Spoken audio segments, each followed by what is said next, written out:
Kaya ngayon, cottage muna tayo. Birthday ni Brad Dan. Happy birthday sa tol. Diyan. Ay, yan. Birthday ni Brad Jan. So, happy birthday sa tol. Dito na tayo sa gate. Close na kasi yung gate. Ano to, yung buong compound siya na cottage. So, maraming Pilipino. So, bukas na lang, abangan nyo. May mga kasama pa tayo. Siyempre, ang ating kasama. Excited ako. Tapos, yun lang. Hintayin Tapos natin na, yung bye! birthday Thank you. message. Maraming salamat sa inyo mga kaibigan. Yung flood control project, pakiayos, walang ya. Morning mga tol. So ngayon dito tayo sa cottage. Mamaya papakita ko sa inyo yung cottage natin. Ngayong cottage vlog. Saka breakfast na tayo. God bless. May kasama tayong bagong mga tropa. Paano mo tol? Yun. Nasama na din. Wala na naman yung mamaya. So yan, breakfast natin. Sino nagluto tol? Si Master Si Master Chef. Master Chef. Sorry. Later, sometime later night. We have, ang tawag ito? We have longganisa with Egg. Egg also. Egg ulit na kayo. sinangag. Tapos sili. Para breakfast muna tayo tol.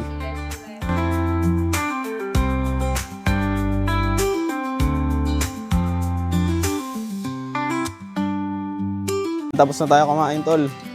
Magpe-prep na tayo ng ating handa. Handa ni Brad Jan. Happy birthday tol. Salamat. So ngayon gagawa tayo ng sisig tsaka ng balulutuin natin. Cooking show naman tayo. Cooking show muna. Tayo ng baratan mo. Mamaya ako na kayo itutur dito sa cottage namin. So, ang natin gagawin is sisig. Yun. Ito pala yung sisig natin. Huwag nyo natin na yung presyo. $12 lang. Napakamura, kalahating ulo na ng baboy ito. So sa peso, magkano yun? Let's go! Tapos yan. Pakuluan muna natin siya. Nilagyan natin ng asin. Kahit simpleng simpleng ingredients lang pag pinakulo kasi wala tayong masyadong ngayon. Ito yung mga basic cooking. Ito, liniwan na lang natin kasi baka matagal maluto at para makagawa na natin yan. Liwain lang natin yung ibang part niya na kaya natin. Tapos yung buto, doon na yun. May dila pa pala to tol, no? Hindi. But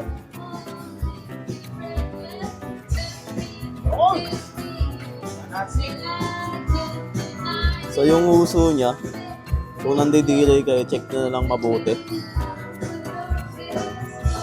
Tapos yung tenga niya, check nyo din para malinis nyo.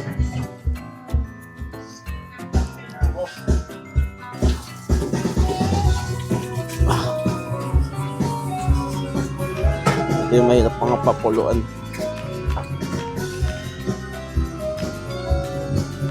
Ano yan?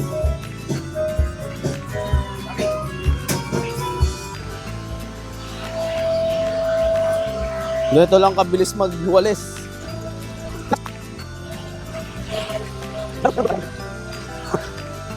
Ayan tolo. Ayan lang kadali magwalis. Hindi mo na kailangan pala magwalis. So dito, puro ganyan lang, puro blower lang ginagamit. Mas madali nga naman. Kaso maalikabok nga lang pag hangin na yung alikabok. Ayan tol.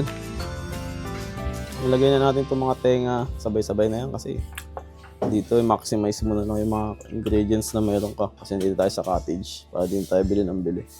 Kung may kulang man, di gawa na lang ng paraan kung anong lasa ang pwede mong ilagay.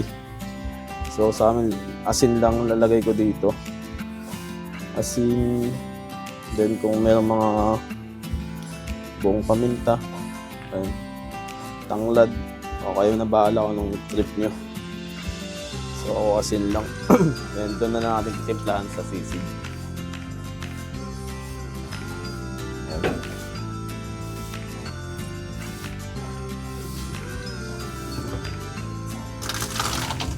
Buti may ganito sila at malaki. Kasya yung ulo.